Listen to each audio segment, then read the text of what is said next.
കാരണം ഇവരെയൊക്കെ നമുക്ക് പലരെയും 16 വർഷത്തോളം ഞാൻ ഈ തൃശ്ശൂർ പൂരത്തിൻ്റെ 2008 വരെ ലൈസൻസ് കൊടുക്കുകയും ചെയ്തിട്ടുണ്ട്.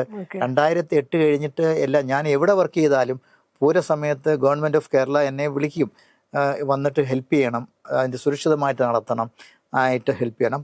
അപ്പം നമ്മൾ വന്നു, എല്ലാവിധ പരിശോധനകൾക്കും നമ്മൾ കളക്ടറുടെയും പോലീസിൻ്റെയും കൂടെ നിന്ന് അവരുടെ ഓരോ പ്രവർത്തനങ്ങൾക്കും സുരക്ഷിതമായിട്ട് നടത്തുവാൻ നമ്മൾ ഹെൽപ്പ് ചെയ്തിട്ടുണ്ട്. അങ്ങനെ 16 years I was involved. God's grace, touch wood, I will tell you, there was not a single accident. ഒറ്റ ആക്സിഡൻറ്റും ഉണ്ടായിട്ടില്ല. അപ്പോൾ അതുകൊണ്ട് ഇത് വിൽ പവറാണ് ഒരാളുടെ. നമ്മൾ ചെയ്യുന്ന വർക്ക് സുരക്ഷിതമല്ല, അതൊരു അപകടത്തിലേക്ക് നയിക്കുന്നു എന്നുണ്ടെങ്കിൽ you have to take a valid decision that I should desist from it. അതിൽ നിന്ന് നമ്മൾ ചെയ്യാതെ നമ്മൾ മാറിപ്പോകണം. അങ്ങനെ തീരുമാനമെടുക്കാനുള്ള ധൈര്യം ഈ ഫയർവർക്സ് മാനുഫാക്ചറിങ് ആൾക്കാർക്ക് വരണം. അതുപോലെ തന്നെ ടെമ്പിൾ ഫെസ്റ്റിവൽ ഓർഗനൈസേഴ്സിനും വരണം. നിങ്ങൾ ഒരു കാര്യം ശ്രദ്ധിച്ചിട്ടുണ്ടോ? ഈ തൃശ്ശൂർ, പാലക്കാട് ജില്ലകളിൽ കഴിഞ്ഞ 10 വർഷമായിട്ട് അപകടങ്ങൾ വെടിക്കെട്ട് നടക്കുന്നിടത്തില്ല, ഒക്കെ മാനുഫാക്ചറിങ് സ്ഥലത്താണ്. അതെല്ലാം നടക്കുന്നത് മാനുഫാക്ചറിങ് സ്ഥലത്താണ്. കാരണം ഈ വെടിക്കെട്ട് നടക്കുന്നിടത്ത് ഈ സംഘാടകർ വളരെ ശ്രദ്ധയാലുവാണ്.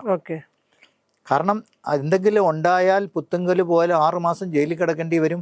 അതിൻ്റെ പ്രശ്നങ്ങളൊക്കെ ഉണ്ടാവും.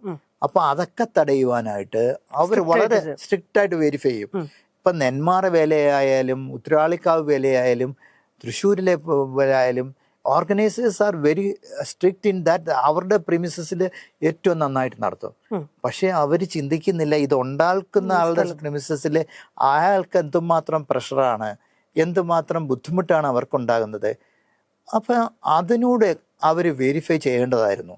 അവര് ഈ ഉണ്ടാക്കുന്ന ഈ പടക്ക നിർമ്മിക്കുന്നവർക്ക് അവർക്ക് അതിനുള്ള സുരക്ഷിതത്വമുണ്ടോ, അവർ അതിൻ്റെ എല്ലാം ഒന്നും ഇവരൂടെ വെരിഫൈ ചെയ്യണം. ബെനിഫിഷ്യറീസ് ആണ്. Because it is A crores of turn over business. ഇതിന് ഓരോന്നിനും അവർ ഇറക്കുന്ന പൈസ അത്രത്തോളം ഇറക്കുന്ന പൈസകളാണ് അതിൻ്റെ. അപ്പോൾ ആ പൈസ ഇറക്കുമ്പം അത് സുരക്ഷിതമായിരിക്കണം എന്നുള്ളതുകൂടി അവർ ചിന്തിക്കണം.